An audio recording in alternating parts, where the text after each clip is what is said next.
News செய்திகள்.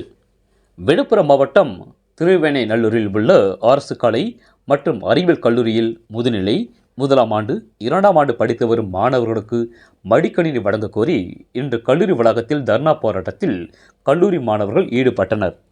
உடனடியாக தமிழக அரசு நடவடிக்கை எடுத்து அரசு கலை மற்றும் அறிவியல் கல்லூரி மாணவர்களுக்கு மடிக்கணினி வழங்குமாறு கோரிக்கை வைத்துள்ளனர். ரேட் நியூஸ் தமிழ் செய்திக்காக துணை ஆசிரியர் விழுப்புரம் ஜோதிலிங்கம். செய்திகளை உடனுக்குடன் தெரிந்து கொள்ள ரேட் நியூஸ் தமிழ் சேனலை சப்ஸ்கிரைப் செய்யவும். வணக்கம். நான் இங்கே திருவேனைநல்லூர் அரசு கலை மற்றும் அறிவியல் கல்லூரியில் முதுகலை மாணவனாக படிக்கிறேன். செகண்ட் இயர் படிக்கிறேன். நான் கம்ப்யூட்டர் சயின்ஸ் டிபார்ட்மெண்ட். இங்கே மற்ற டிபார்ட்மெண்ட்ஸும் இருக்காங்க. என்னென்னா எங்களுக்கு மடிக்கணினி வேணும். இங்கே யூஜியில் பார்த்தீங்கன்னா இங்கே உலகம் உங்களுக்கு கையில்ன்ற திட்டத்தில் இறுதி ஆண்டு படிக்கும் மாணவர்களுக்கு தான் லேப்டாப்ன்றதை சொல்லியிருந்தாங்க. அவங்களுக்கும் லேப்டாப்ன்றதை கொடுத்துருந்தாங்க. அப்புறம் என்ன நினச்சாங்க தெரியல, செகண்ட் இயர் ஸ்டூடெண்ட்டுக்கும் லேப்டாப்ன்றதை கொடுத்தாங்க. அவங்களே இறுதி ஆண்டு படிக்கிற மாணவ மாணவிகளுக்கு மட்டும்தான் லேப்டாப்னு சொல்லிட்டு 2ஆம் ஆண்டு படிக்கிற மாணவ மாணவிகளுக்கும் லேப்டாப்ன்றதை கொடுத்துட்டாங்க. சொல்லப்போனால் நாங்கள் பிஜி படிக்கிறாங்க, எங்களுக்கும் லேப்டாப்ன்றது வேணும். ஓகேவா? என்னன்னா எங்களுக்கும் இன்டர்ன்ஷிப் இருக்குது, ப்ராஜெக்ட் இருக்குது. எங்களுக்கும் லேப்டாப்ன்றது முக்கிய தேவைகளாக இருக்குது. இங்கே மாணவ மாணவிகள் 2 பேருமே பார்த்தீங்கன்னா இன்டர்ன்ஷிப்பு ப்ராஜெக்ட் எல்லாத்துக்குமே பார்த்தீங்கன்னா நெட் சென்டரு ஃப்ரெண்ட்ஸுக்கிட்ட எல்லாருக்கிட்டையுமே போயிட்டுருக்காங்க. அதனால் அவங்களுக்கு ரொம்ப கடினமாக இருக்குது. எங்களுக்கு லேப்டாப் வேணும். எங்களுக்கு பாகுபாடு பார்க்காம எங்களுக்கு லேப்டாப் கொடுங்க. இதுதான்.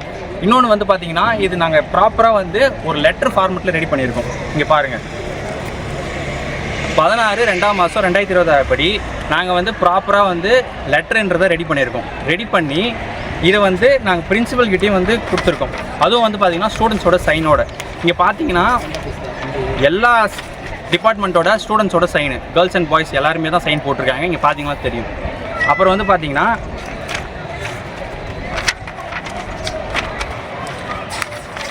இங்கே பிரின்சிபல் மேம் மீட் பண்ணி ஒட்டுமொத்த பிஜிஸும் அவங்கள மீட் பண்ணி அவங்கக்கிட்ட லெட்டர் கொடுத்த ஒரு ப்ரூஃப் அவங்களுக்கு கொடுத்துட்டோம். மேம் இதை சப்மிட் பண்ணுறேங்க, எங்களோட கோரிக்கை கொஞ்சம் ஏற்றுக்குங்க அப்படின்னு சொல்லிட்டு அவங்ககிட்டையும் கொடுத்துட்டோம். அதுக்கப்புறமா கொஞ்ச நாள் கழித்து நாங்கள் அவங்ககிட்டையும் போய் கேட்டதுக்கு ப்ராப்பரான ரெஸ்பான்ஸ் இல்லை. அப்புறம் சூப்பரண்ட்கிட்ட போய் நாங்கள் கேட்டோம். அதுக்கு ப்ராப்பரான லெட்டருன்றதை நீங்கள் ரெடி பண்ணுங்கப்பா, ரெடி பண்ணி ரிஜிஸ்டர் நம்பரு, சைனு, நீங்கள் என்ன ஃபஸ்ட் பிஜியா செகண்ட் பிஜியா என்ன டிபார்ட்மெண்ட்டு எல்லாத்தையும் ஒரு ஃபார்மெட்டில் ரெடி பண்ண சொல்லியிருந்தாங்க. நாங்கள் அதுக்கான லெட்டர் ரெடி பண்ணோம். ரெடி பண்ணி நாங்கள் இங்கே பார்த்தீங்கன்னா தெரிஞ்சிருக்கோம். Name, register number, department, sign எல்லாத்தையும் ப்ராப்பராக நாங்கள் பண்ணியிருக்கோம். சட்டப்படி நாங்கள் எல்லாமே என்ன பண்ணணுமோ அதை நாங்கள் கரெக்டாக பண்ணியிருக்கோம். இதெல்லாம் நாங்கள் ப்ரூஃபோடு வச்சுருக்கோம். நீங்கள் பார்த்தீங்கன்னா தெரியும். எங்களோட கோரிக்கை என்னென்னா யூஜி பசங்களுக்கு மட்டும், அதாவது யூஜி மாணவ மாணவிகளுக்கு மட்டும் லேப்டாப் ன்றதை கொடுத்துருக்கீங்க. எங்களுக்கு முக்கியமான தேவை லேப்டாப் வேணும். ஏன்னா இப்போ டிஜிட்டல் காலத்தில் லேப்டாப்ன்றது ரொம்ப முக்கிய அவசியமாக இருக்குது. எங்களுக்கு லேப்டாப் வேணும். பாகுபாடு பார்க்காம எங்களுக்கு லேப்டாப் கொடுக்க கோரி நாங்கள் உங்ககிட்ட கோரிக்கை பண்ணுறோம். இதை நீங்கள் நடத்தி தருமாறு நான் தாழ்மையுடன் கேட்டுக்கொள்கிறேன்.